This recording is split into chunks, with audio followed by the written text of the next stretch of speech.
Today, we got Leonardo Williams in the building, and he's running for the mayor of Durham. We're not going to wait any longer. Let's get right to it, y'all. This is the G Podcast. Doesn't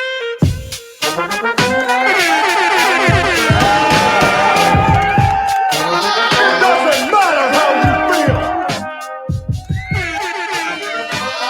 I'm not taking no talk. Yes, indeed, y'all. This is the G Podcast. This is the G Podcast where we focus on family, friends, finances, freedom, and our future, and everything else. This is the G Pod, and today we got a real special guest, Leo. Thank you for joining. Oh, let me take you off the mute. There we go. It's a There we pleasure go. to be here, bro. I'm honored to have your time in such a busy time in your life. I want to kind of get right to some of the background in terms of where were you born? So I was born in Tarboro Memorial Hospital and grew up in Hobgood, North Carolina. Spent the summers in Elizabeth City. Grandparents lived in Scotland Neck, North Carolina. Moved to Enfield in North Carolina, then Rocky Mount.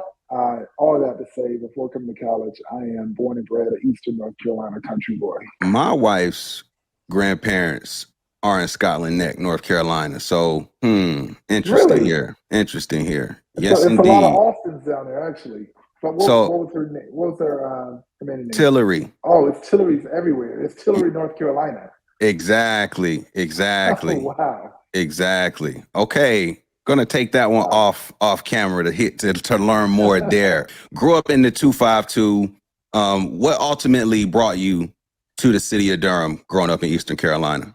I'm a band head, and in the country, you don't really have a lot to do other than just be involved in extracurricular activities. It was very normal to see cheerleaders cheering during a football game and then go and grab their instrument and perform the halftime show with the band. I was always a band head. I played all the sports, started a tennis team in my high school, but I am 100% a band head. So I was looking for college marching bands to be a part of. Looked at Johnson C. Smith, but I ended up at NCCU. Glad I did. Became head drum major there and majored in music education. Go on with my life. You were on the drum line in high school? I was drum major. As people say, the guy in the front with the stick. But to get to that point, that's like a key role in the band. Like what instrument did you play, say, before you were a drum major? I started on saxophone. I'm a jazz saxophonist, classical tubist. You don't find many black men being classical tubists. But here's one right here. In order to become a drum major, you have to really exemplify really good leadership skills. I think I was just a natural born leader. I was being myself, and my talents spoke for themselves. My skill set spoke for itself. And I ended up chosen to lead the band program, which is a real serious position. Yeah, for sure. So let me ask this. When did you get to Durham? You came here to go to Central, but what era are we talking? What year was this? 99. What were your initial impressions? As small as it is, there's a big, tall, green building on 15501. And where I come from, there's like a mile between every house. And when I was coming to Durham, I saw that big, tall building. I was like, oh my God, they have tall buildings like this. I was so sheltered, just being in the simple country lifestyle. I saw that building and I just wanted to be around this new big city. They had a really cool band. When I got here, it was a bit of a culture shock because I was a Chancellor Scholar. Right? I was really smart in high school. I had all the great grades, the dean's list, principal's list, whatever. But when I got to Durham and got on campus, I started meeting people from all over the country and all over the world. It was my first time seeing people who are not just black and white and poor. Because that's how it was where I'm from in the 252. We were all black or white and poor. The Hispanic population had not boomed like it has now. Yeah, it was something, man. It was a culture shock, and I've never seen so many girls in my life. It was just different. Yeah, I hear it's a very nice campus. I hear it's a very nice campus to walk around for sure. It is. 1999. This is Durham. This is pre-South Point Durham. This is what did you do for fun as a Central student in those days? I'm like, what was really happening around town? Band was everything for me. I checked out track, and I was all for the track scholarship. I was all for the tennis scholarship, but band paid for everything. So I was just doing band and classes. I actually was in the marching band that did the grand opening for Southport Mall. Okay. That was actually my very first performance. Oh, wow. I was in Durham for 2 weeks out of high school. Our first performance was marching through to open the doors of Southport Mall. Oh, wow. Wow. Yep. I often talk about, or we've talked about this point on the podcast before, but I cite that moment as like when Durham started to really change was when South Point opened, and we had a cheesecake factory and we had a Nordstrom and things that just didn't really exist. Yep, exactly. That was when. So Southport Mall is one of our biggest economic contributors in sales tax revenue. This year, Durham had a record sales tax revenue of $99.9 million. $9.9 million of that came from Southport Mall alone. So they've been killing it since they started in '99. Yeah, that's crazy. When it comes to that economic impact, like we'll talk more about that, because that mall has done a lot for, I think, for better or for worse, in terms of how the city has changed over the last, say, 25 years or something. The Durham that I grew up in, I graduated high school in 2005. I went to Jordan right down the street from that mall. And I just know that was the thing that really gave Durham a different look, and it brought different people to Durham that otherwise weren't coming here for any other reason. And then it seemingly downtown started to slowly shift toward that too. Did you hang out at all downtown when you were at Central? No. When I was at Central, they had this thing called Bolo. Be on the lookout. Because they had some folks that were, it's a city. People get robbed sometimes, and they didn't have a lot of lights on campus, so it was so easy to get robbed. I actually wanted to fight against that. I was a student leader before I realized it. I actually chartered the RHA, which is the residential component of the Student Government Association. It was the first Black chapter in North Carolina, and I organized on campus and was able to get premium cable channels as well as more lighting on campus. We had HBO added to our TV. Yeah, for sure. So we were to get more lights on campus, so that was a big deal.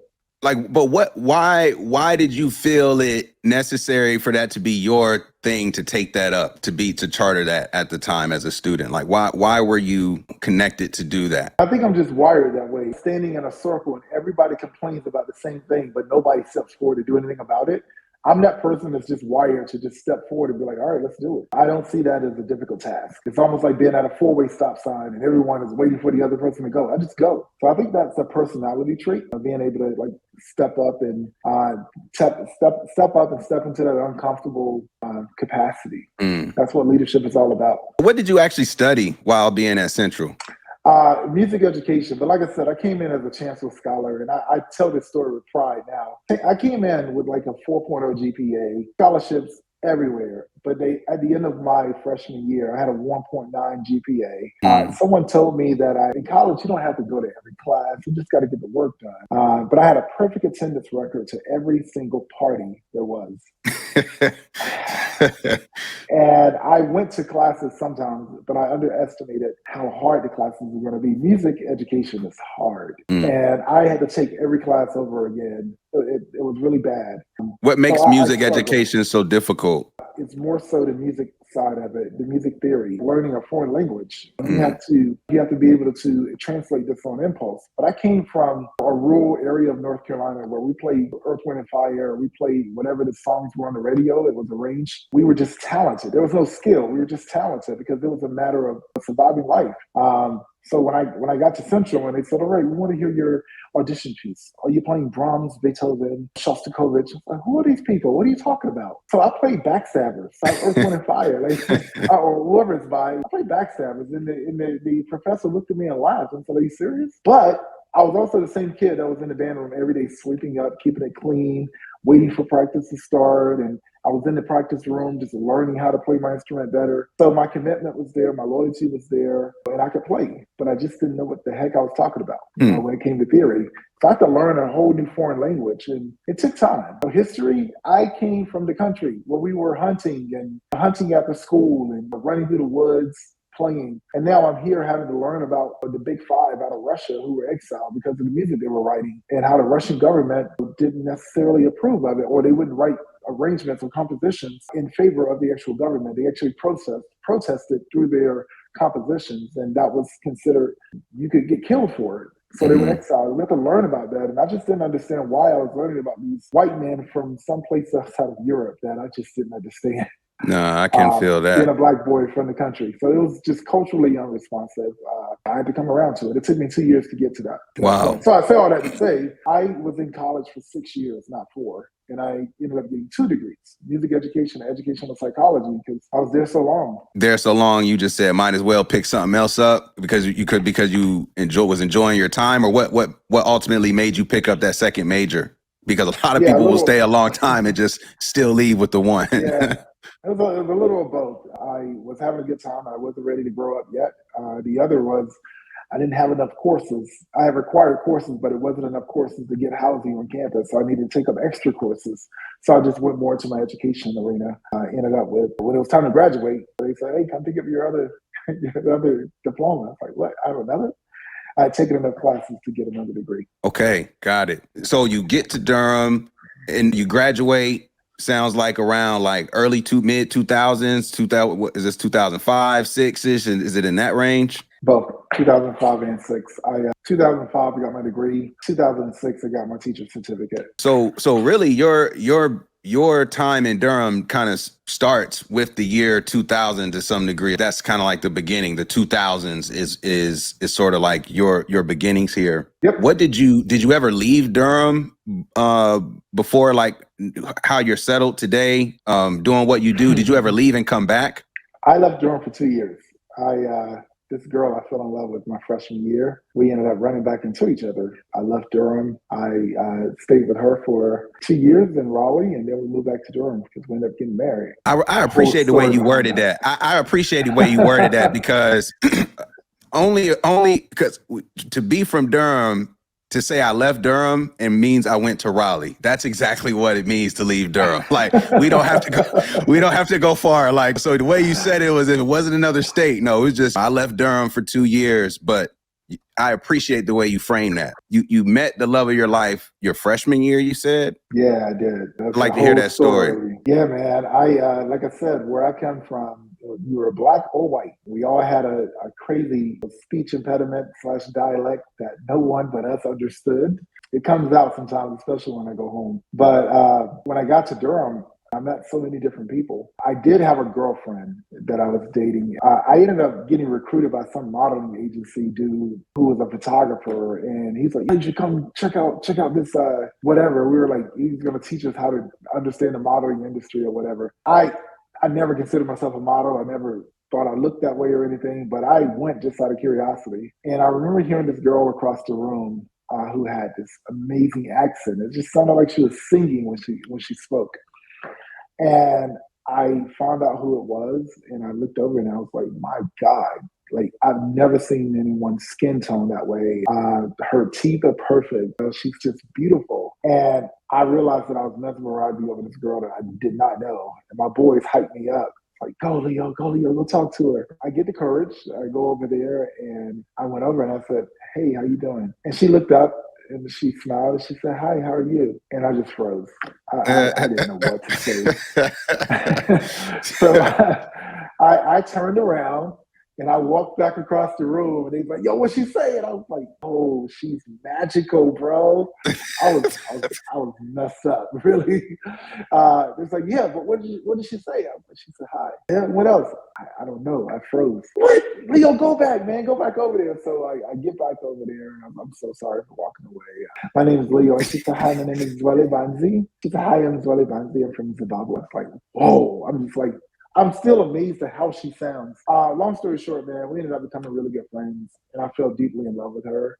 We hung out for months, and the thing is, I was whipped. I wasn't even. Yeah, I was a done deal, man. I would wake up in the morning, call her. I would go to class, go back and see her, and I fell in love with this girl so much that I totally forgot I had a girlfriend, man. I totally forgot. Yo, you a smooth man. Yo, Yo, you a smooth man. Right there. I had to. Yeah, no, don't judge me, man. Oh man, I like that line. I like that. I gotta. Oh boy, I'm jotting that one. That one was good. I like that one. Hey, listen, man. My girlfriend was cheating. She was cheating, so it's whatever. I had to go make it right, though. I had to go say, "Hey, look, we're over. We're done. We're broken up." However, she didn't want to hear it, and she ended up kissing me. And when she kissed me, that happened to be the day Zweli was walking to class, and she saw this girl kiss the guy that she's been hanging out with for 3 months. Yeah. Long story short of that segment, she smacked the living crap out of me, man. She smacked me. After she smacked me, she disappeared. She drove off. I didn't see her again.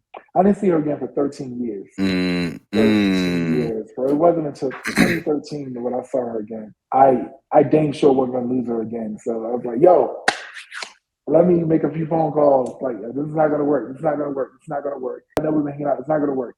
I just want my life. Cool. And I called her back and I said, hey, here we are. So your freshman year, you meet, you have this interaction. Is she a freshman as well, or what's her classification at the time? She was a freshman as well. She was actually, I say I'm straight from the country. She's straight to the country. She was straight from Zimbabwe. And that does have a ring. Zweli from Zimbabwe is going to ring off when you introduce yourself, right? So you meet, you go months just getting to know each other, and then that incident happens in separate ways. And that's your freshman year as well. Mm-hmm. Yep. So did you see each other around campus after that? I never saw her again. I never saw her again. That never crossed paths being on campus in a CAF in Durham at all. Never. Dang. Not at all. So what made y'all cross paths randomly 13 years later? I saw her sister in the gym. The one and only time I went to this new gym at 6 a.m., her sister was trying that gym out the same morning, and one and only time she had ever gone. And her sister saw me and was like, oh, who's this guy? Oh, he's cute. He's cute. But as she got closer, she was like, wait a minute. Oh, like, man. Are you Leo? Are you Leo? And I was like, yeah. Are you Tiny? Zweli's sister? She's like, oh my gosh. She said, you've grown up. You're a man now.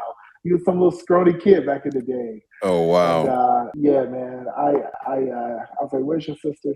I need to apologize. I think she has a curse on me. I said, I can't. It's been 13 years. I've been trying to settle down and nothing. Is it because she's from Zimbabwe you think she had a curse, or for some other reason? There must be some witchcraft going on here. Oh my gosh, man. I have a friend to this day. She's a really close friend of mine. Her name is Quincy. Quincy and we're really good friends, but we dated for like 6 years. So 6 of that 13 years, on and off, I was with Quincy, and it was more like, this is my friend. And again, we're friends to this day. But I think that it wasn't meant for us to be married or anything. It was just like, I don't know. I was occupied and distracted from going out in the world, exploring my Royal Oaks or whatever. So I wasn't out dating a lot. I literally did not date a lot, man. So when I ran into her again, somehow I just knew she was my wife, and I was ready to settle down. I was ready. Word. Yeah. And so that's a 13-year period, and you didn't leave Durham until around that 13-year period. So once you left Central, what did you actually do around the area first? Once you got to that next step of being a student, what? I dived headfirst into my profession. I became an educator. I was a music teacher. I was a very radical teacher. Can you say the school? James E. Shepherd Middle School. Okay. So I went from NCCU, founded by James E. Shepherd, to James E. Shepherd Middle School. Right. I was a radical teacher, man. Like when I asked my kids how many people had left the country, and no one raised their hand, and then I said how many people have left the state, and literally only a third. And I said how many people have left Durham, and only half, which means half of the kids had never left the city. So I raised $17,000, and I took the kids on a field trip, 2 in a wheelchair. And I took those kids to New York City, and they had to write a research paper or comparison study, comparing talent versus skill. So they interviewed musicians in the subway and interviewed musicians at the New York Philharmonic concert. And that is how I started my profession, my teaching career. My second year teaching, I was the first person to ever get Teacher of the Year in their second year teaching. And I continued my 8 years of teaching. And my last year in the classroom, I got Teacher of the Year at the district level, a district finalist. Yeah, that's when I ended up becoming a principal because I met my wife, Willie at the time, and she was dating some millionaire, but when she and I ran into each other again, it's like she was like, she saw value in this broke teacher. She saw value in me, man. She saw value, bro. But you know what she said to me? Oh man. She said, I love everything about you, Leo, but honey, the salary, it's not gonna work. I said, what Oh you mean? man. Oh, what in the world? No. I'm making $38,000 a year. I'm making $38,000. I did not know what a real good salary was. So I was the happiest broke teacher you'd ever meet. And when I said, I'm making $38,000, what do you mean? That's good money. She was like, no. She said, I'm struggling and I make 55. She said, this is not going to work. I said, but I can't leave education. So I went and got my principal's license. Yeah, next thing I'm an assistant principal, and then I'm a principal for a short time. And she kept introducing my ambition, like my potential to me and matching it with my ambition, man. Everything she said, you can do it. I was like, really? And I would do it. And I just kept elevating all the way to the governor's office. I retired from North Carolina Public Schools. There's a lot to unpack here, but I do want to highlight, this is the value or one of the most valuable things of having a great woman by your side, because and let me be even more specific here. You get a great Black woman by your side, she won't accept you to be average. She won't. She will push you and push you and push you to be the best version of yourself. That's one of the best traits, in my opinion, and of being with a Black woman. And in my experience, having a strong partner is a big key to long-term success, because it's like a feedback loop, and you're kind of feeding each other to be, for each person to be the best version of themselves. So I appreciate hearing stories like that, because I can relate to it. And I think it's important we not only share, but highlight these people in the equation and how they helped us get from one point to the next along the way. I really feel like I'm just like supercar with all the horsepower in the world, but she has the ability to turn the ignition on and press the accelerator. Mm-hmm. Like, I'm as strong as I need to be. She really affirms that. My career is very unconventional. I went from classroom to governor's office in literally 10 years. And that's because she would never let me settle. I was okay. I was fine. I was okay. I'd come home, get dinner, open up a can of Chef Boyardee and just warm it up. And now, like, she was like, we need like $300 or $400 a month, $500 a month for groceries. Like, for what? Because we're going to cook a healthy meal. Like, who spends that much in a grocery store? Yeah. She really enhanced the quality of my life. So now I see that I can do all these things, and that's how it feels normal for me to run for mayor in Durham.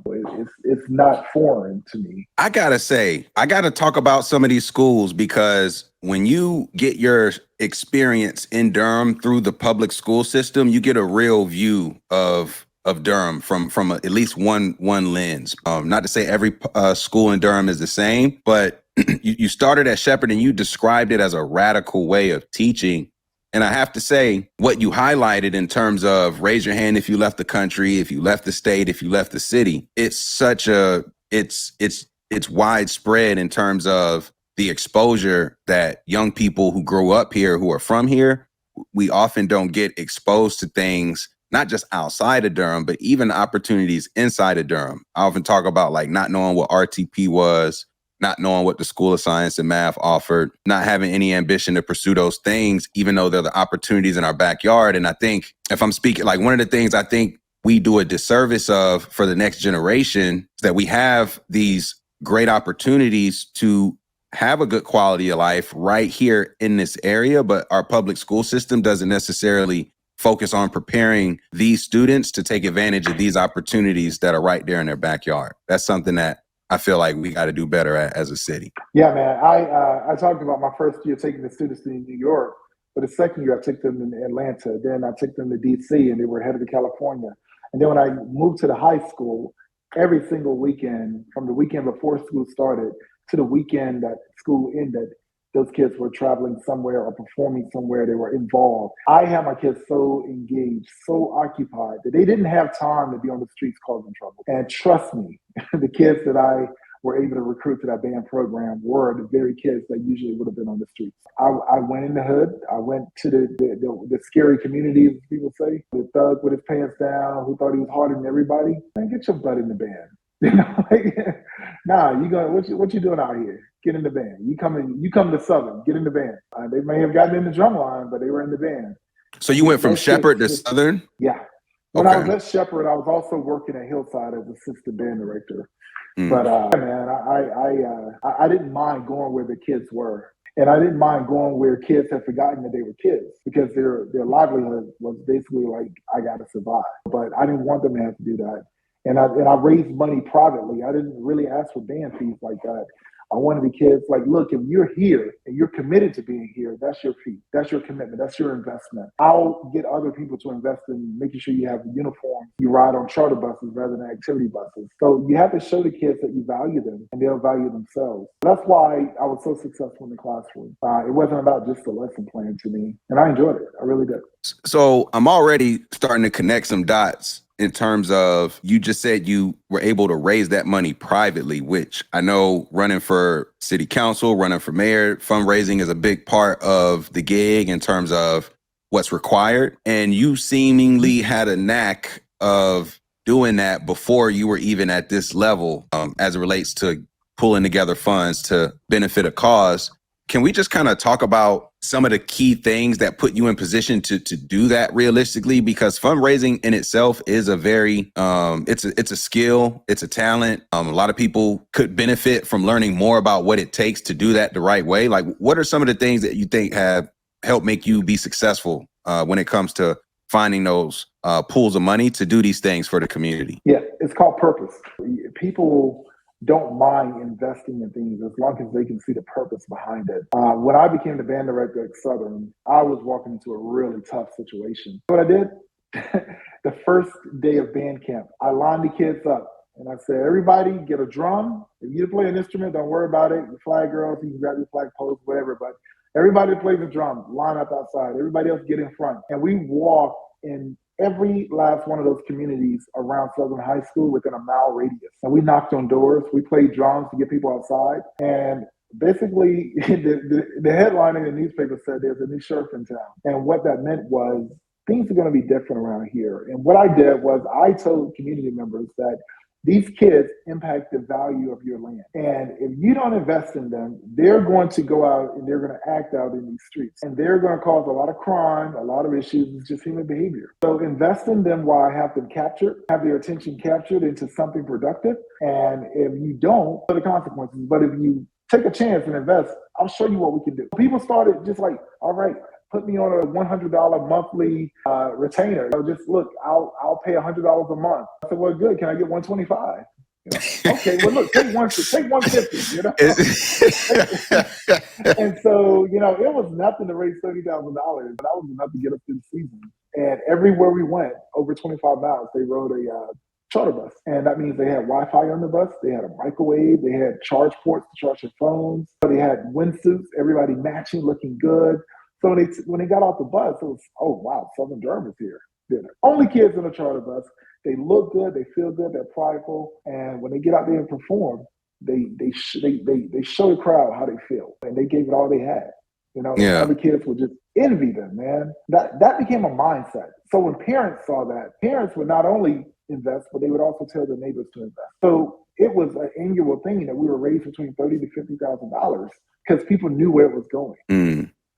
Wow, that's an interesting concept. Like, why do you think we don't have more of that sort of community, like union or pool? Like, I don't know what you would call that, but it's definitely it's very community driven, and it's for, like you said, a purpose. Like, why do you think we don't? The way you describe it makes it sound so easy. Why don't we have more of that, in your opinion? Well, first of all, the best way to impact inside those four walls of a classroom is outside of it. I had to make the decision to embrace my anxiety the night before I walked into my classroom And with that anxiety was, what am I going to do to save these kids' lives? Because the streets are a lot more attractive than what I'm teaching, do, re, mi, fa, sol, la, ti, do. So I had to find a way to get uncomfortable, but also when it came to the lives of my students, I had to get proximate. So when I walked in there, they thought I was going to pull up the baton and say, all right, get your instruments up. Do, re, mi, fa, sol, la, ti, do. No. I got in and I was like, no, put your instruments away. Everybody meet me outside. We're about to go and knock on these doors. We're about to go knock on these doors. Mr. Williams, what do you mean? This is band. What do we want knocking on doors for? Let's go. And somebody answered, oh, how you doing, ma'am? I'm Mr. Williams. I'm the new band director at Southern High School, and these are your kids. I'm sorry? Yes, these are your kids. If these kids live in this neighborhood, you help raise them. And I need you to invest in these kids. It was uncomfortable. Going up to a stranger's home, asking them for money for kids that they don't even know. Yeah, for sure. It's strange, but it takes doing strange things to really turn things around like that, man. And it was a paradigm shift. And that's what I had to do. Yeah, if somebody can look at it and say it's just high school band. You know what? I'm literally going to change the lives of these kids.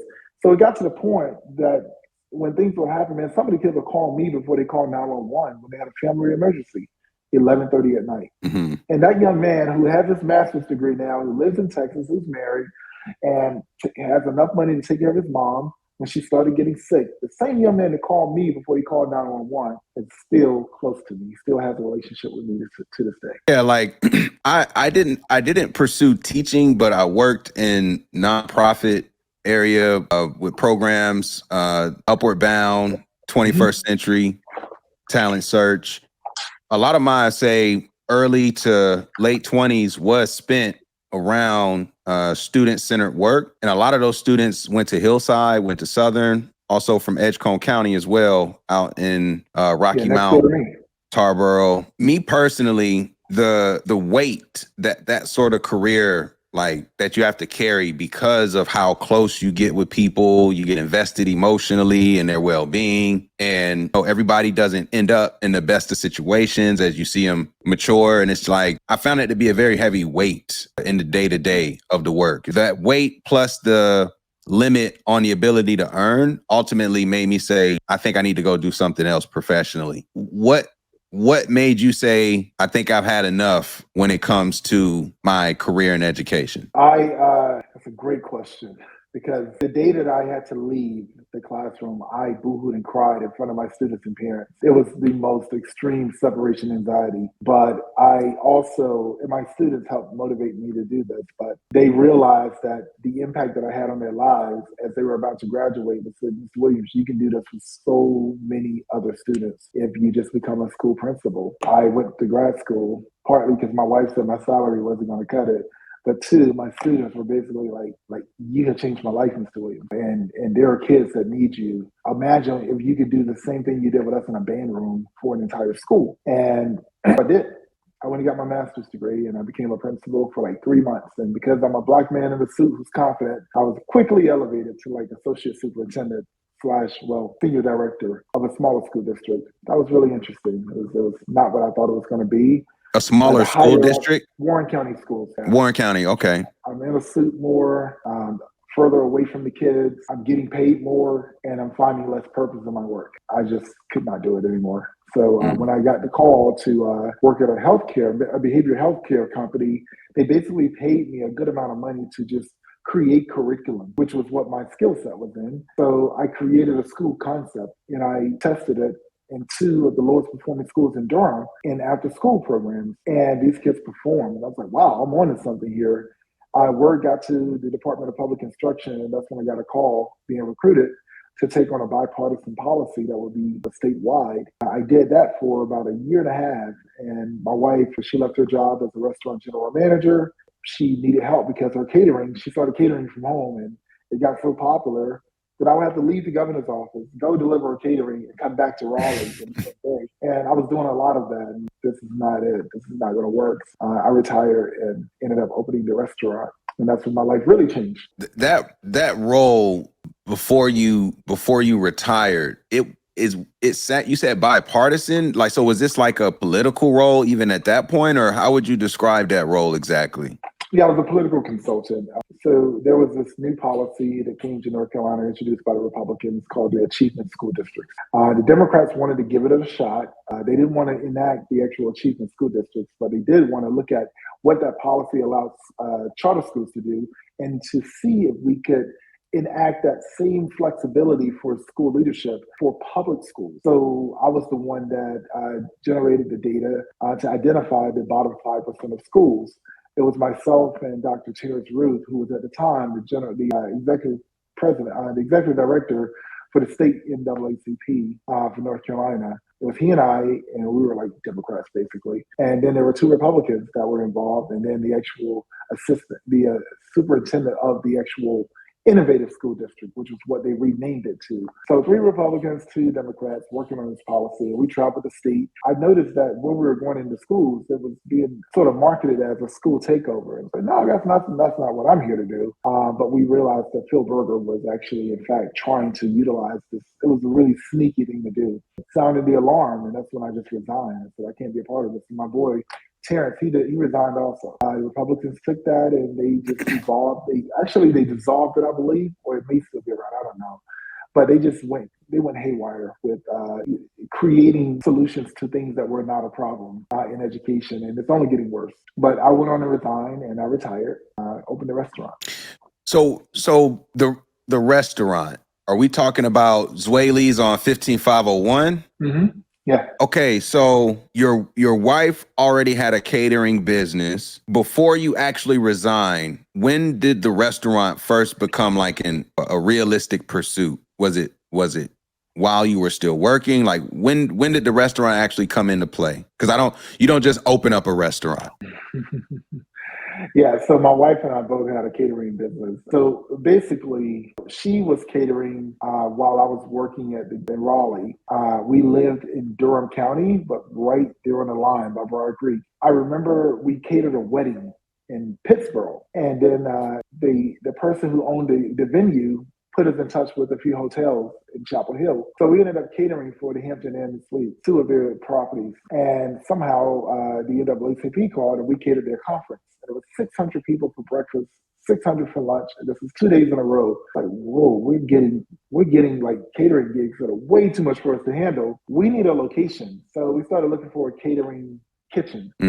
And every time we tried to get we found a spot and we tried to get a loan and we just couldn't, kept getting denied. We were getting denied because the restaurant industry was too risky, or we were considered unbankable, or we had the credit score, but we've never had a business before, so we need a higher credit score, closer to 800. But the requirement was 720, and we had a 726. We were asking for $180,000 loans, a loan for 180, and they said, well, you need to have 50% of it as you have to show that you have 50% of the loan amount you're asking for. Mm-hmm. Okay, all right. So we didn't have that, so we asked for help, and we had some money wired to us, and we went in the next day to the bank. Said, all right, we have the money here, the 90K. They said, well, how did you get it so fast? Oh, well, we got international support. Our parents live in Zimbabwe. Oh, international money. That's a little too risky for us. We're not going to go for it. So we got all types of excuses, man. We were denied like 7 times. And I'll never forget. Go ahead. I'll tell you this, man. The night, like we ended up, so that's why I took out my retirement. I was frustrated. I kept being told no. And I just felt like every time someone told me no, and if I was to accept that, I was basically being okay with someone telling me how they think my life should be outlined. And that is the worst thing you can do to me. I'm just too competitive for that. So I looked online, I looked at the implications of retiring, the early fees and all that stuff. And I said, well, they're just going to have to tax me. Give me my money. Mm-hmm. Are you sure this is the money you're supposed to use when you're old and gray? And I said, give me my money. Mm-hmm. And it was $26,000. We had $10,000 from saved up from catering. So we had $36,000. Basically, I went to Home Depot and bought a bunch of wood and a bunch of paint and called 2 of my friends in, and her mom flew from Zimbabwe. And the 5 of us, when we found this location, this guy said, hey, forget the bank, just sign the paper. It was a bad deal, but we signed it. That was the one on 15501. Mm-hmm. He said, you got 3 months rent free. After that, you got to pay $11,000 a month. We did everything we could. We learned how to paint. We learned how to build stuff. We learned how to like make furniture. We went around the state with a trailer in the back of my Explorer, and we got used restaurant equipment. That's how it started. And I'll never forget the night before we opened, I went to McDonald's to get some oatmeal, and man, my card declined. It was $2.39, man. $2.39. And my card declined. And the lady looked at me and she was like, "You have another card?" And that's when I realized I had no checking, no savings, no credit cards, no 403B, no 401k, no annuity, nothing. I was broker than a homeless person on the corner. And I went home hungry and my family was hungry. And I knew at that point we had only one opportunity to succeed. And it started the next day. And the next day the line was out the door and we sold everything edible in that restaurant because the word got out. And at the end of that month, after the $36,000 that we exhausted into that business, at the end of that month, we made about $41,000. And that was July 1, 2018. And we've been debt free since. And we have 3 restaurants now. Very interesting, but I gotta say here, because to have a family that can just shoot you 90K is lovely. Shout out to that. Hold up. I'm curious. Like, wifey folk is out there in Zimbabwe, but it sound like they ain't in no mud hut. Sound like they got a little something going on out there. What is the background to where you had that sort of just that access to those sort of resources internationally? What kind of what would the family do over there? It wasn't that they shot us 90K. Don't get me wrong. They have worked for everything they have. We had what we had as well. I had a friend who wired us money as well. Mom and dad sent us help as well from Zimbabwe. But I got to say, shout out to her mom. Her mom graduated. She dropped out of school early to work for her family. I'm talking like 8th, 9th grade when she was a young girl, to sew, to make clothing, to sell for her family. Her family was extremely poor. Her mother now owns, if not the largest, one of the largest textile factories in Zimbabwe. Oh, wow. Shout out to that. They have worked.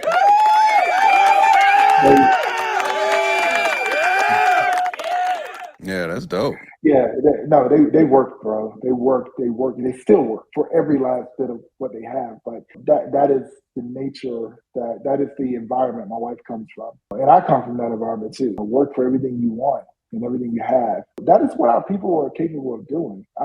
There is this nuance now where some folks that want to hand out here and there, I'm allergic to it. I don't believe in it. I believe that I can't speak for everybody's circumstances, but it gets a little nuance there as well. But I believe in working for your name, working for your ownership, working for what you have, and working for really what you're proud of having. And no matter what it is, it may not be the same wealth status of everyone else, but if you can say, "I work for this," no matter what it is, I don't care if it's $5, if you can say you work for it, that's called having dignity, where she comes from.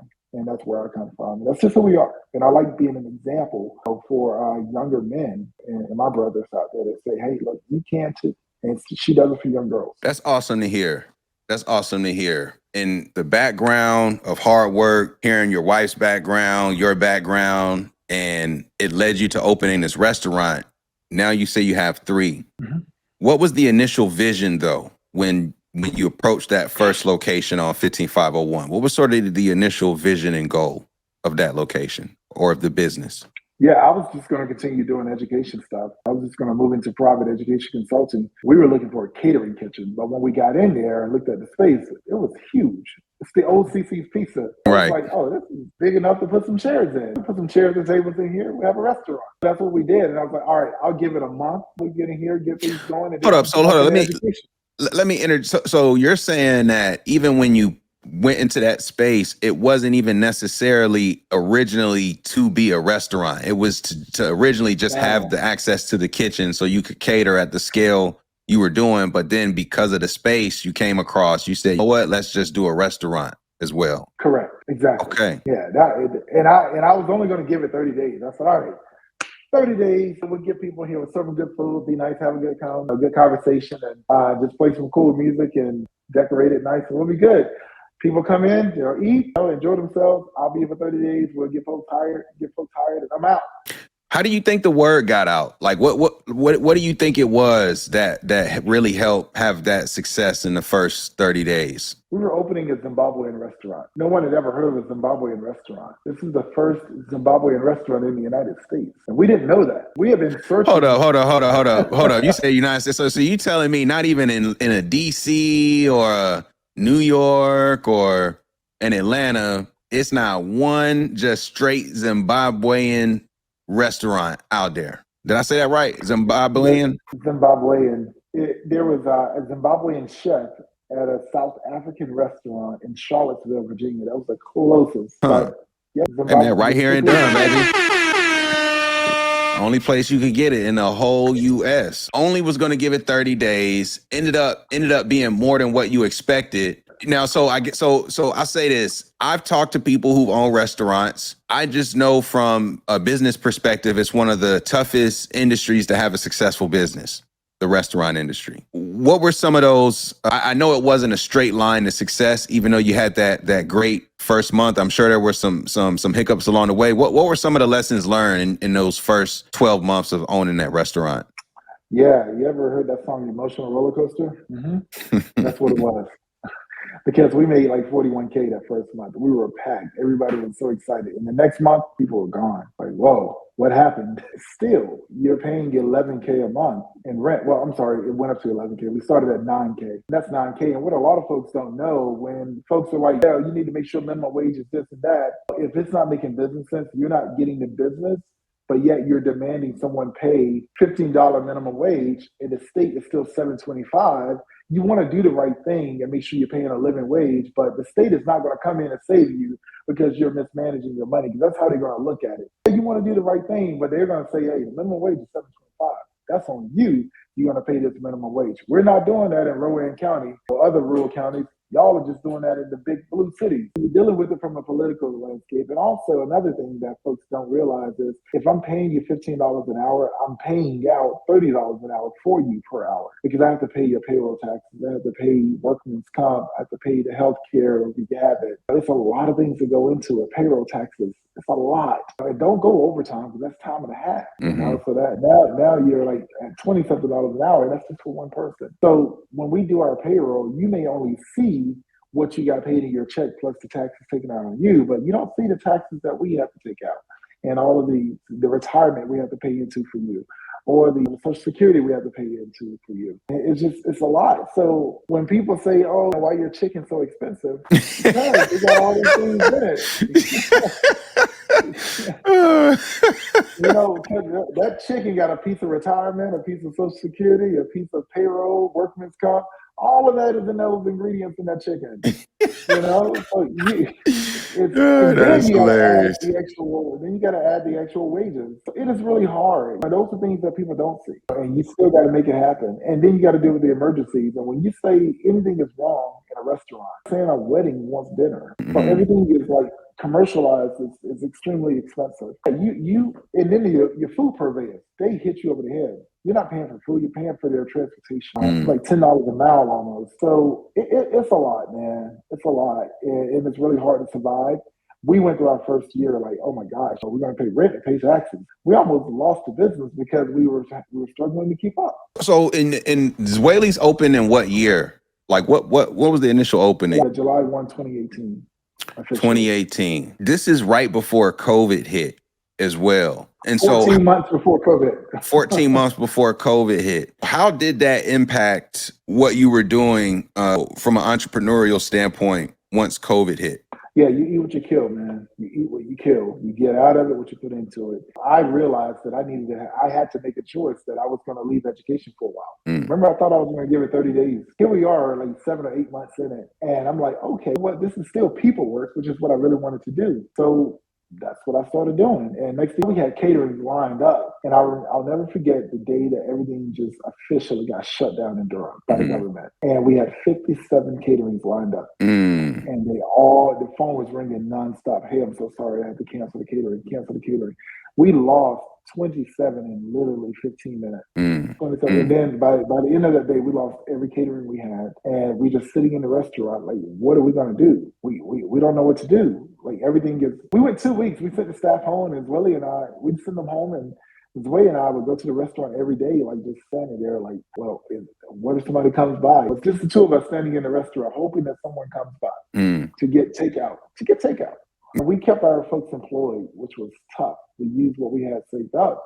But before that happened, we went into some serious community efforts, and we just decided to just take whatever we had and just serve the community, man. We just started donating meals to the homeless and the displaced. Yeah, next thing, the pandemic shut everything down, and we started getting donations in. We created Durham Delivers with a few other restaurants, and Durham Delivers was basically our own locally grown, locally created Uber Eats. And restaurants would coordinate with communities, and each community, by way of their listserv, would have a captain, and they would coordinate meals, and the restaurants would cook it. We had 65 restaurants, and we had communities all over, I think 132 communities in Durham, and we would coordinate with them and deliver the meal outside in the cul-de-sac somewhere to drop their meals off, and they would pay online, and that's how we stayed afloat. I was one of the creators of that, and just had to get innovative, man. And that's how we raised millions like across the city doing that. Wow. And I also remember around this time period when COVID hit, the election was taking place, and they came to Durham. They, as in Biden, came to Durham to campaign, and you and your wife were invited as special guests to, I don't remember exactly what the event was, but what was the event, and how did that even happen? Actually, what happened before that was I got a call from Patrick Hanna, and he said, "Hey, my name's Patrick Hanna, young man, and I want you to come to dinner with me at Paradise." Who's Patrick Hanna? Right. He said, "I know you. You don't know me, but meet me at Paradise on Thursday at 7 p.m. Got a special guest I want you to meet." So I go. I get in there, and there's this lady. She's really tall, older lady, pretty. Everyone is like standing up, shaking her hand. I'm just standing over there like, who the heck is this? Patrick walks in the room. He said, "Oh, Diana, you're here. Okay, come on over here. This is the young man I wanted you to meet. Leonardo, this is Diana Taylor. Diana, this is Leonardo Williams, the young man I've been telling you about. He's a natural born leader." And I shake her hand, and I was like, great. Cool. I still don't know who it is. So he said, "All right, everybody, let's have a seat. We're going to get started." And he gets up and he said, he's reading her resume, just talking about her, just all of her banking and economic development work in New York City. And he said, well, her last name is Taylor. She is the partner of Michael Bloomberg, his wife, basically. What? And I was like, whoa, I'm in here with Michael Bloomberg's partner. And I'd never shaken a billionaire's hand before. Right. So here I am. Everybody's just nodding their heads to why Michael Bloomberg is running for president, why we should vote for him. And I was like, well, I said, let's be honest here. I raised my hand. Let's be honest here. Michael isn't the most exciting candidate. So can you tell me how I can get folks excited around here? Like, why would I vote for him? And she tried to answer the question. I think it sort of caught her off guard. At the end of the night, we're all leaving. I was walking to my car, and this lady ran behind me and said, hey, Diana wants to talk to you. She would like to have breakfast. I was like, excuse me?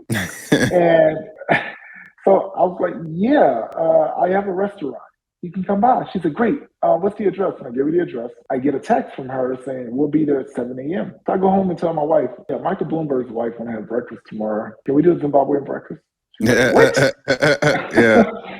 And so we didn't think it was real, but it was. And 7 a.m., we made a Zimbabwean breakfast. 1, 2, 3, 4 of us. It was her special assistant, her, my wife, and I.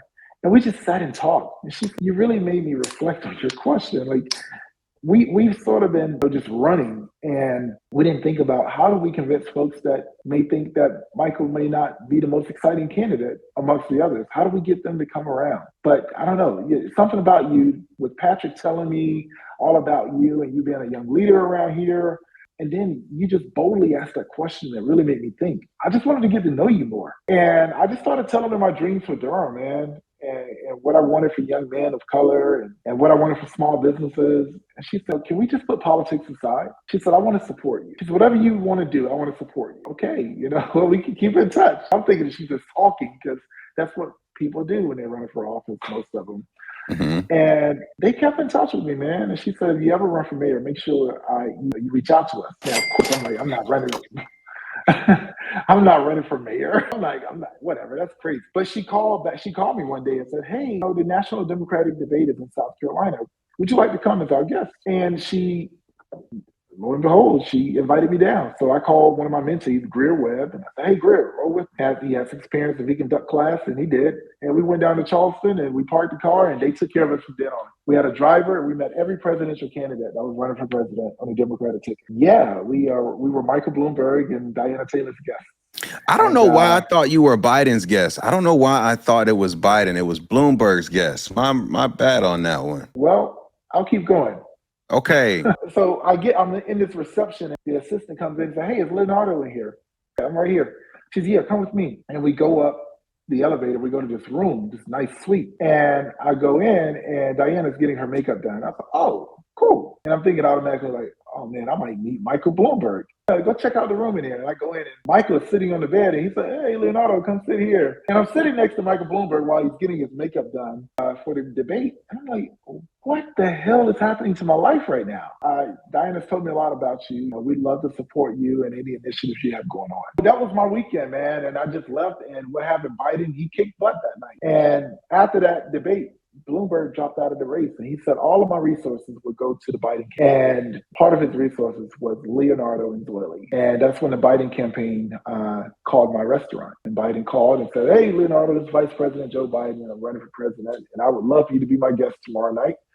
Can you get to Tennessee? I was like, you got to be freaking kidding me. And it wasn't. It wasn't a joke. So I literally stop everything, and I go to the airport. I get a vehicle. I come back, and I go, Dwelly, Joe Biden just called a restaurant. He wants us to come and be his guest. And she believed me this time. And, so we literally just packed our stuff and drove. We closed the restaurant and drove to Nashville, Tennessee. We got there that morning, got tested for COVID. We were negative, and there were news cameras everywhere. We did news interviews all day because we were the only two people in America invited as his guests. Yeah. And when we got to the debate that night, it was his granddaughter, his wife, Dwelly, and I, and then Keisha Lance Bottoms was sitting behind us. Yeah, man. That's how all of that happened. That is like a crazy arc of a journey to go from opening a restaurant, going through the ups and downs, pandemic hits, and then this phone call. What's that guy's name again that just called you out of the blue and said, meet me at Parasites? Patrick Hanna. Who is he? And how did he find out about you? Patrick had been watching me. I like when I say I have so much respect for this man because he does so much in the community. He does so much. He's been the chair of the airport, RDU Airport Authority for the last 10 years. He's now headed over to Go Triangle. He's an attorney. He's just well plugged. And he's not one to just get out in front and do all the showboating. He just does the work. Yeah, he's that dude, man. And he just found out about you through the work that you were doing in the community and just was watching from afar and called you out of the blue. Yep. Wow. He said, I've been watching you. You don't know me, but I know you. Wow. Yeah, that's crazy. So you have that moment, but at the time, you're not a local politician yet. You're not in city council. No. So is there a correlation in getting sort of introduced to these crowds and going to these types of events to where I think I want to do something locally? Or what was it and when was that initial inception to say, you know what, I'm ready to pursue a career in local politics? And let me start there. You just made me remember something. When I was on the floor at the presidential debate, I met the CEO of Budweiser, and he said, "Hey, if you ever run for office, give us a call." So I need to call them because I'm running for mayor now. Yeah, I just thought about that. We're not drinking Budweiser, but we do got Old Hillside. Let me just let the people know in case they're watching here. We're gonna shout out Old Hillside tonight. Make sure y'all go pick that up. Let me get that in. You can get some of that Dwelly Zakaya too. We carry it on the chef. Oh, perfect.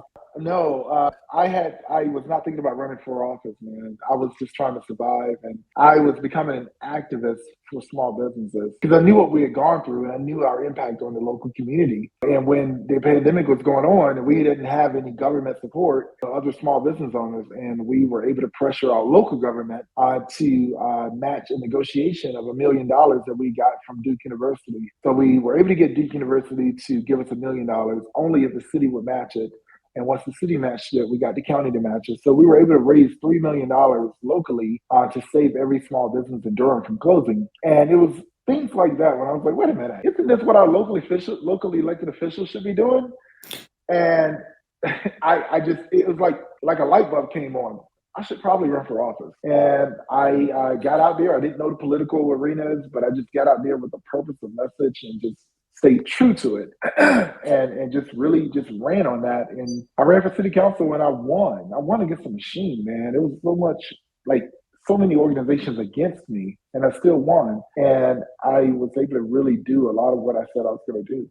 I got some questions because when I moved back to Durham in 2017, my wife was working on Farad Ali's campaign at the time when he was running against who ended up being Mayor Schul. Yep. That's when I met your wife. Yeah. I started looking into local politics from a different lens at that time. And I started getting into the amount of money that you had to raise to run for mayor at the time. They were the top two candidates. And what I saw what they had raised was well over six figures to run for mayor. And that was like, wow, so you need to have just that in campaign money just to run to have a decent campaign in Durham. And that was like 2018, I guess, at the time period. Mm-hmm. So from a city council level, like when you're campaigning, if you are someone in the community and you want to make a difference and run for office, there is an expense to that. What does an average, would you say, city council run? What is that going to cost somebody in today's landscape when it comes to campaigning and fundraising? What is the cost of a campaign like that at the city council level? It varies. Steve Schul raised the most money ever raised in Durham history, which was $142,000. My goal is $200,000. I want to blow that out of the water. And he's helping me do it. But when I ran for office the first time, I raised $25,000. Mm-hmm. I never asked for money when I ran the first time. I just want you to vote for me, and I want you to understand the message that I'm carrying here. That's the most important currency. Now this time I'm raising money. I just announced and got in this race really about a month ago, and I've already surpassed what I raised the first time. It varies, man. I think the current mayor, I think she raised about $90,000. That's for mayor, but a regular city council seat, anywhere from like 30, 40,000 is a good number. Yeah, that's I think a lot of people don't think about that element of office and politics and what it costs to actually do that, to put forth a good effort, market yourself the right way, put your name out there. And I think one of the things I also kind of witnessed was just, it's very much like a very taxing process, even at that level. I guess, what were some of the surprises that you have this idea, like, I want to make a difference, but then you start running and you start to see how the sausage is made? What were some of those sort of eye-opening moments for you early on? You get those mailers in the mail that have those flyers that have the candidate face on it and all their platform ideas and all that stuff. And that goes out, and it's like maybe about $20,000 each. Mm. You want to pay your campaign staff. You want to pay them a good living wage. So your campaign manager is about $3,000 to $4,000 a month. Your treasurer is like $3,000 a month. You have just your everyday campaign staff members at anywhere from $15 to $20 an hour, or contract work. Your yard signs, they're going to run about $5,000. So it's all about getting the message out there, getting your message and making sure your campaign has the awareness. All of that stuff costs so much. And I didn't know, people talk about raising money when they run for office. At first, I was like, why are they making it about the money? They should just make it about the message. But you're building a corporation when you're building a campaign. Mm-hmm. You're building a business. Mm-hmm. And it's a heavy expense. With employees as well, payroll on the campaign. You have employees. Those employees have contracts. You have contracts with your vendors. And you have all of these expenses with products that you have to buy.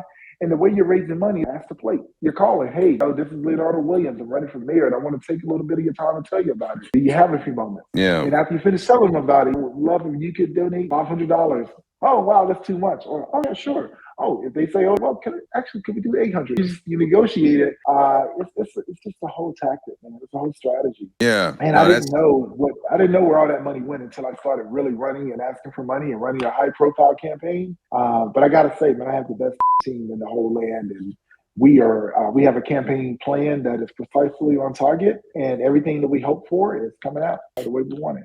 I gotta applaud what I'm seeing from afar here, and a big reason as to why is, I'm gonna be honest. So again, moved back to Durham 2017. My wife and I, we were in Amsterdam when Trump got elected. So this was like this is that time where it's very much like a new day, if you will. The impossible has happened. People are somewhat more activated in charge, paying attention to politics. And when we moved back, we started going to like some of the local PAC meetings in the city. Durham, the three main PACs. It's the Black PAC, the Durham Committee for the Affairs of Black People. Oh, let me get a new battery here. But it was the Durham Committee for the Affairs of Black People. It was also, can you help me with the other two PACs? Yeah, the PA, Durham for All, Friends of Durham. Friends of Durham is not as impactful as or organized as Durham for All, the PA, and the Durham Committee. Those are the three main ones. I've never seen them endorse the same person for mayor. And it seems like you've been able to get these endorsements from all of these PACs, and they don't necessarily embrace the same ideals or promote the same candidates. How did you seemingly do that? Like how is that possible? This is the first time in Durham's history that we've gotten all of these PACs aligned behind the same candidate. It is a really strange dynamic because no one's ever seen it, no one's ever experienced it. Our community is just tired of the ongoing divisiveness. They really are. This campaign is really about character. It's about temperament. It's about being able to lead and be able to put that vision forward. And that's what I've done. I've put vision forward. People see where we're going when they hear me speak, and they know that I have a fidelity to that because I have the character for it. And this is not me bragging. This is just me repeating what I've heard people say about myself. And my steps are ordered. I'm falling into the obedience of this process and what is laid out for me. But my calling was answered out of necessity, and I'm just stepping up to do that. What was it? It's one thing, I hear why you ran for city council, but why mayor? What was it that said, I want to take that next step? I didn't want to take the next step, not yet anyway. When you're on a council that has been as dynamic as ours, when you're on a council that has been as divisive as ours, and we all want affordable housing, we all want a safer community, we all want to be able to get around, have a robust transit system, but yet we're tripping over our own feet. And when I realized that those are the things that we all want, but I realized we're also tripping over our own feet unnecessarily, someone has to step up. And it was a toxic environment, and it's been really hard to work in. And I never speak ill of any of my colleagues. I just think that the circumstances presented to us with the passion that we have behind it, it spilled over to us really exemplifying how much we care and love for the city. And sometimes that was a little distasteful to people. But just like I talked about earlier, being in the circle and nobody is going to step in and do the uncomfortable thing that is necessary, I did that. And I had those conversations behind the scenes with all of my colleagues. I can talk to every single person on that council. And some folks don't talk to each other all the time. It's not a natural thing, but a lot of them talk to each other through me. And I realized that a lot of folks were disappointed with the behavior of council this year, some of the decisions. But if you just look through that smoke screen, we had a lot more to be excited about than disappointed for. I wanted to speak up. I wanted to stand up and be a cheerleader, be a champion for those things that we did do that was quite historic. We had a $31 million surplus in the budget this year. We have the largest firefighter class ever in Durham's history come through this year. We had the highest sales tax revenue, $99.9 million, that's ever come through Durham. We have one of the strongest local economies in the country. We're the number 3 best place to live in the nation. So why is it when you think about our city's leadership, you frown upon it? And someone needs to step up and say, no, we actually are doing pretty good. But it's the character that is the face of our success that folks have not been happy with. But when they look at the character of me and how I behave on council, and what I was able to do in this far divided and divisive of this council was, I was able to get more put in the city's budget than any other council member, and they were all unanimously supported. That says a lot about leadership, and that's an objective look at what leadership really is in the toughest circumstances. When I look at all of that, and I realized that being on council was taking a toll on me, I was going to step down or I was going to step up. And that decision came to a binary of, am I going to lead or am I going to be led? Or is Durham going to lead or we're going to lag behind the rest of the triangle? I decided to lead. I decided to step up. I decided to give people things to be proud of. And I decided to give people a way to see how we get through the tough times and celebrate the bright times. And that's what it was for me. What, in your opinion, what is divisive, or what makes city council divisive right now, the way that you describe it? Why is that the case? Yeah, and I'll be careful how I describe this. I don't determine the divisiveness by the way we vote, because we do vote differently.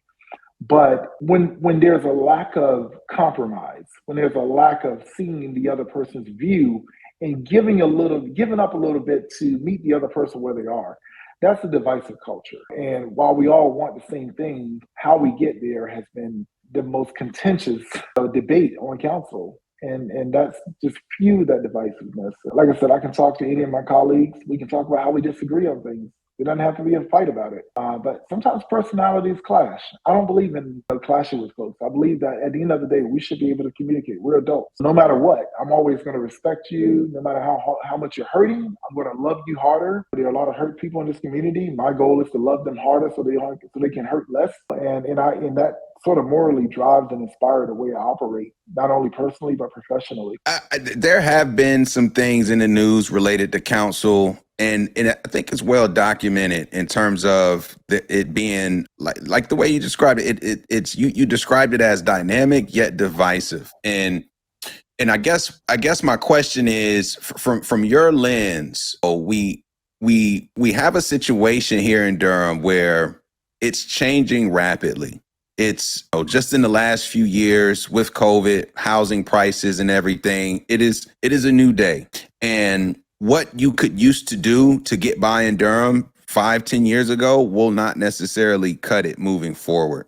What type of impact does, say, city council or the mayor have in the affordability of the city? I appreciate you asking the question that way, because so many people just resort to affordable housing. When people say affordable housing, they're thinking that we're going to build some cheap structure that people can dwell in. Affordable housing, what people are really saying is affordable living. It's about the city in which you live in being affordable for you to sustain in. And in order to do that, you have to be able to get around.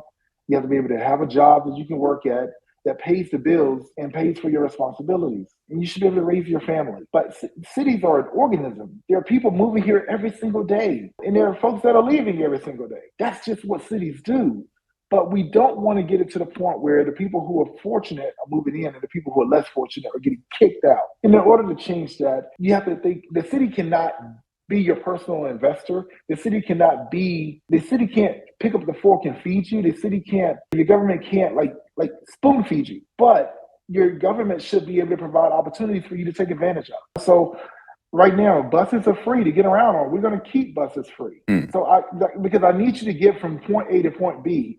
Point A from your home to point B, your job. And that job needs to be a well-paying job, which we have really good jobs in Durham. But if you have a job that's not meeting your bills, then therefore you should be able to take advantage of skills enhancements, like the Bulls Initiative or the apprenticeship program that we're going to be kicking off, or whatever skill enhancement you can take advantage of to help get you access to a job that helps pay better. But a really tough reality that no one wants to really hear is our city is growing way faster than we can keep up. And if we are restricting resources to help us keep up with that growth, then we can't say we want affordable housing, but then block housing supply. And then I know people say, well, you're building for the people who are coming. What about the people who are here? No. If we don't build for the folks that are coming, they're going to take the people who are here, what they have. So we're trying to relieve the pressure on the folks that are here. The folks that own a home, they're going to be fine. Actually, the higher the value of the land, the more they're going to benefit. But the people who are retired, who are not going back in the workforce, and they own their home, the taxes can suffocate them. But we have special programs and make sure that we can actually protect them and covenant them in tax covenants to make sure they are not displaced. But we can't do that for everybody. So everybody's going to have to make tough decisions and adjustments to evolve with what's happening around us. And there's some realities that folks don't want to change while everything around them is changing. And that's just what happens to cities. Cities grow and evolve. You might have somebody that's been a custodian for 30 years now, and they're still working, and they're still getting the same wage. still getting the same wage. But that's why we have to work with the private sector and the public sector to make sure that our wages are evolving with the way our community and our economy locally and society is evolving. So just like everybody who's living here has to make those adjustments, even the jobs that are here have to make those tough adjustments as well. We're doing it at my restaurant. The minimum wage is a dismal $7.25.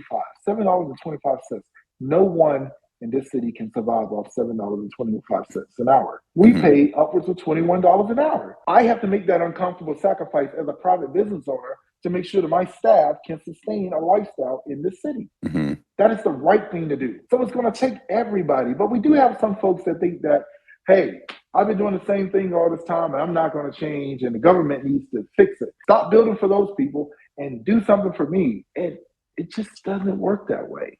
There are things we can do, but it's not going to, I can't cut a check for you to stay the same. And that happens it's a small percentage of people, but it does happen. And what I'm saying is everybody has to evolve with the change. And sometimes that means that not only are you taking advantage of the resources available, but you also have to maybe take advantage of things that are going to help you reposition if you're able and capable. This is one of the things about politics that I do find interesting is that it's very polarizing in where we live. It's very rarely a gray area. It's black and white, it's red and blue, and it can be very divisive just in the nature of politics. When you have these sort of opinions about how the city goes, there are going to be people who are on the opposite side of how you feel in terms of that opinion. And those people can be very harsh with how they speak about you, how they critique you, and how they characterize you. You have to take a lot on the chin, as a politician, because people are going to say things. So I guess my question is, how do you personally deal with the criticisms that you receive from people in the community who are not, say, pro Leo and are actually even go as far as to maybe even try to discredit who you are and why you shouldn't be considered in this position? Yeah, that happens every day. There's at least one person that's like, Leo's the most evil person on this earth. But there's 10 people every day that's like, I'm so glad he's there. One of the most important things for me is to sleep good at night. I need to be able to sleep really good at night. I can't let this stuff disrupt that because I have to rejuvenate. The reason why I'm talking about that is because in order for me to sleep good at night, I have to be able to be honest with you. And I have to be open to hearing your concern. So I'm always going to be honest with you and give you my perspective. And I'm also going to always present the opportunity for you to alter my perspective or at least make me think of something differently. And that is how I compromise. I don't think what I say is the law, the gospel. It can't be compromised. I'll just tell you my perspective. And you say, well, Leo, I look at it this way. Okay, well, now we're getting somewhere because I didn't think of it that way. It's a give and take. But if you are a person that you're gun-ho set on your views and you're not going to alter it, hey, I can just tell you what I believe and keep it moving. And at that point, you have shown yourself how much you're willing to give and take in that conversation. That's on you. I'm going to go to sleep tonight. I'm going to sleep very well. So it's all about being honest, having integrity, and being compassionate and being open to hearing what someone else has to say. But it's not my place to tell you how you should feel. It's not my place to tell you how you should respond to the outcomes of what's happening. But it is my place to hear what you have to say. But if you're asking me, I'm going to tell you my perspective. But I can always tell you that my perspective is going to be backed up by hard facts, hard data, hard stats, and all of that stuff. And maybe I'm misinterpreting it. That's possible. I'm human. And we'll get a chance to actually dialogue about that. So I always welcome people to have the conversation. The problem is, especially in the Black community, we have a lot of internal cannibalism where folks aren't willing to have a conversation with you. They're just willing to get online and just talk pure tea smack about you. And they won't even have the audacity to just confront you. Their sole job is to just discredit you amongst their network. And your only pushback to that is not responding to them directly, but just simply being who you are. I pray to God that people see that. So far, that's what's happened here in Durham. You brought up the Black community. I don't know if you have the stats on this, but Durham traditionally is known as a Black city, significant Black population. Do you know how many registered voters, population wise, in the city of Durham are Black? Do you happen to have any information on that? I did. I don't know off the top of my head, but I don't know off the top of my head. It is a significant amount. However, we have very low voter turnout in Durham too. I'm assuming that is because we are a little complacent because Durham is like 80 something percent Democrat. We're 80% of the same party, so there's some complacency there. We need people to get back out and vote because we may be 80 something percent Democrat, but we are like the firewall for our party across the state. And like, can we just talk about, from your point of view, why is it important for a local to participate in these elections? I know we have is it October, what's the date? Is it the 10th? Yep. So the primary, like, why is it important for someone to go out of their way and participate in this upcoming primary on the 10th? No matter who wins presidency of the United States, none of them are going to have anything to do with your water, your trash getting picked up, what type of houses can be built next to you, what type of buildings can be built next to you. They can't do anything about any of those things. They can't, but I can. The local government impacts your daily quality of life. The president of the United States is just going to be who's talked about on national cable news. That's about as much as you're going to hear from them. But how you get down the street, what streets have potholes and when they're fixed, what streets have too much traffic and need a traffic light, that's what we do at the local level. Your water coming out clean, your trash getting picked up, that is what we do. And why should people vote for you on the 10th of October when it comes to the primary? I represent everything. I represent not necessarily solutions, but I represent greater hope for what everyone is tired of. The folks are tired of inaction. They're tired of missed opportunities. They're tired of lack of vision. They're tired of lack of leadership. They're tired of things just not moving. They're tired of Durham having all this potential and nobody's tapping into it. They're tired of just like the division, man. They're tired of the hatred. They're tired of the lack of professionalism. They're tired of not really knowing how this city is supposed to operate. And I didn't have to tell people that's what they're going to do. That's what I showed them that I can do and that I've already started doing. I'm close to these issues. I'm impacting these issues. And I'm actually leading. And I've shown it rather than talked about it. I've literally shown it. I've displayed it on a daily basis. And I think that folks see that. And I plan to really step it up even more because I'm going to alter the culture of this city to the positive, to the good. And when you say that, like, what are some of the things that you envision for Durham should you get elected? And that's the other thing too. The mayor it's a 2-year term, right? Yeah. It's very much something that 2 years is a lot of time, but not a lot of time. It's especially to make such widespread changes. Like, realistically, what can you do in 2 years as a mayor? Yeah, I don't really look at it as 2 years. I look at, because I still have to work with the council. They have 4-year terms. Right now, I have a 4-year term. I'm running for mayor in the middle of my 4-year term. You don't really do any of this by yourself. You do set the culture in which you get things done. I'll tell you an example. We have all of these government buildings. We could put solar panels on the top of those buildings. That's an upfront cost that has long paying off dividends. Solar panels on the top of all government buildings that generate more energy, which brings down the cost of our electricity in other areas, which will save taxpayers a little money. We have VinFast here that's making electric cars. We have Wolfspeed that's going to make semiconductor chips. They're both in the daggone triangle. We don't have to ship it from China. Now, if we have those companies in our backyard, why can't they build charge stations right here? Why can't we have more electric cars built right here? Drive it out of the factory right on down Austin Avenue. Being able to bring those companies to the table, the fact that we're not even talking about GDP here in the area, the fact that we're not even talking about what is the economic health of the triangle and its impact on the state of North Carolina being the number one state in the business, in the country for business. And how can Durham lead to take us from bottom of working conditions to the top? So we can be number one for business as well as number one in working conditions. We can be the best place to live statewide, but somebody has to lead us in that direction. Someone has to bring all of those key players and stakeholders to the table, and someone has to be able to communicate even to the poorest in this city that you belong and you can be a part of the solution and benefit from it as well. Yeah, and that's what I represent. There are a handful of candidates who are going to be in that primary, but just to make sure that it's clear, like, what are people actually voting for in that upcoming primary on October 10th? Say that one more time. What are people actually voting for on that primary October 10th? Right now, there are 8 candidates running for mayor. There are 12 candidates running for city council. The primary breaks it down to choosing two people, the top 2 vote getters for mayor, and the top 6 for the 3 seats that have to be filled on council. And then the general election, November 7th, they will choose the top vote getter for mayor and the top 3 vote getters for city council at large. Yeah. And between now and then, like just for people who might be listening around the community, do you have any dates on the calendar where if people wanted to see you in person or keep up with what you're doing? Like how can people follow you and keep up with what you're doing and learn more about the campaign? We have a slightly complicated, not complicated, but confusing situation here. I have a website out there, leofordurham.com, Leo, F-O-R. That website was built by a friend of mine, Conan Morgan, and he passed away. I put my credentials Sorry to hear that. I put my credentials to that website, so we can't take it down. And it's a little confusing, so we had to create another website, Leo, the number 4, Durham.com. And people can sign up there. I invite folks to sign up there to become a volunteer with the campaign, but also to keep up with what's going on.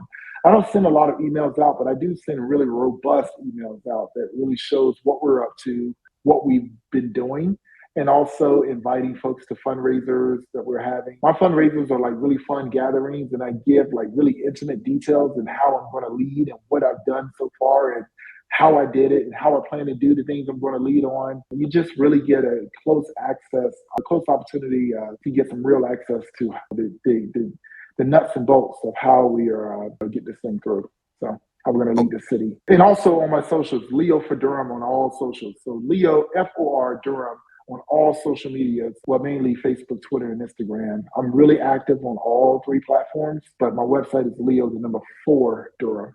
Got it. Yep. So that's that. Let's make sure we do clarify that, because there is, like you said, another website where it's FOR, but the one in terms of the current campaign running for mayor due to the unfortunate circumstances is the number 4, Leo 4, as you see underneath there on the screen. So make sure y'all check that out.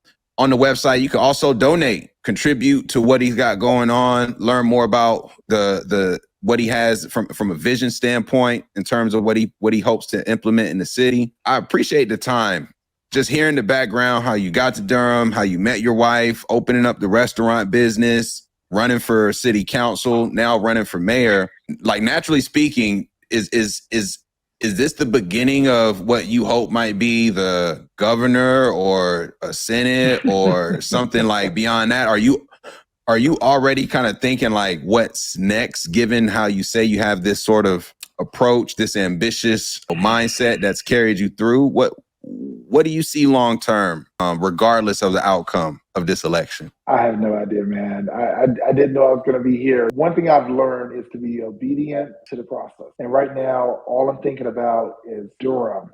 Durham has so much potential and so many opportunities that we can take advantage of. I am perfectly fine where I am. I mean, if Durham sends me off somewhere else, then that's up to Durham. But right now, all I'm thinking about is just Durham, the Bull City, baby. That's right. I appreciate the time. Is there any just last words you might want to leave with the audience before we get out of here? Yeah, I've talked a lot about what I've done and what I'm going to do, but there are 2 very important currencies when it comes to this election. That is your vote and your money. What the money is being spent on. I invite folks to get in the game. Get in the game. Let's get involved. Yeah, let's get November here so we can go and do what we need to do together. And then the one thing too, Zwali's now has multiple locations. Can we just shout out those locations in case people want to taste the only? So wait, now Durham doesn't just have the only, it's got multiple Zimbabwean restaurants in the city, and we're the only spot in the United States that has these types of options. Can we talk through what these options look like? There was one that did open up later in Bethlehem, Pennsylvania. I'm not sure if they're still open. And there was a couple in Detroit, Michigan that reached out and they wanted some advising on how to open up one there, but I don't know if we ever got to it. But we have Zwali's Kitchen that was on 15501. It's now closed for relocation. We broke ground last week. We're under construction at Brightleaf Square, where Old Satisfaction used to be. We will be opening up in December, right on the street side, across from Divines and Gorsha area, all of that stuff. Yeah. We have Zwali's. It'll be open for lunch and dinner. We have Zwali's Cafe, which is in the Divinity School at Duke University. It's the largest single dining facility on campus. It's open from 8 a.m. to 3:30 p.m. Breakfast and lunch. Both menus will be Zimbabwean food. Then we have Zwali's Ekaya, which is at American Tobacco over the waterfalls. That is more of an elevated dining experience, and it is one of the top, if not number one, restaurant in Durham. It's open for dinner only, and reservations are encouraged. That's www.zwelisikaya.com. And we're still holding on to the ring of number one catering restaurant in Durham. So Zwelis.com. Check us out. All right, no doubt, man. I definitely appreciate that. I love just hearing the story of the family element of being able to develop professionally, the family element, being able to build businesses, and then also using that to help build the community. So I'm wishing you the best as it relates to the upcoming primary. And I'm really curious to see just how everything shakes out. It's a competitive field. A lot of people out there are like you said, we got 6 total people trying to get that spot. But after the 10th, it'll be 2. Wishing you the best in hopes that you will be on the other side of that going into the main election in November. And who knows, maybe we see you again here on the G podcast, man. If y'all don't know, this is what this is. The G podcast, where we focus on family, friends, finances, freedom, and our future, and everything else. This is the G podcast. This is Leo for Durham, and we appreciate y'all for joining, man. Make sure y'all tune in, hit that subscribe button. It doesn't matter how you feel. I'm not taking no talk now. You see me dedicate? It doesn't matter how you feel. We are out.